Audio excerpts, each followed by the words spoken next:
এটার জন্য অপেক্ষা করছি পিকনিক। তো এখন আছে রাত, তো এখন মা সব কেটে কুটে রেডি করে ফেলছে। তো এই দেখুন, চলো দেখাই, এই দেখুন রসুন টুসুন সবকে আমি একটু হেল্প করলাম মেয়েকে। তো গাইস দেখুন আমরা শুট করে রেডি হয়ে গেছি, সকালবেলা হয়ে গেছে, এখন আমি রেডি হয়ে গেছি, এখন শুধু দুধবার জ্যাকেটটা বললে হবে। তো এই দেখুন আমরা গাড়িতেও চলে এসেছি। এই দেখুন পিকনিক স্পটে নাচটা দেখাতে পারিনি শর্ট ভিডিওতে, যেহেতু সব দেখিয়েছি। আর এই দেখুন এদিকে যাওয়া আন্টি একটু হাই করে দিল আপনার সাথে, আর এদিকে হয়েছে আমার একটু ফ্রেন্ডের মা হাই করে দিল তার সাথে।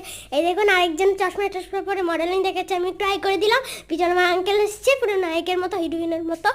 আর এদিকে হয়েছে আমাদের একটা আন্টির, ওই যে আন্টিটা হাই করলো সেই আন্টিটার ম্যারেজ ডে। তো এই যে হ্যাপি অ্যানিভার্সারি। আর এই দেখুন এদিকে, আর আমরা একটু তোমাদেরকে দেখিয়ে দিলাম। তো তার জন্য বাই বাই, পরে ব্লগ আসতে চলে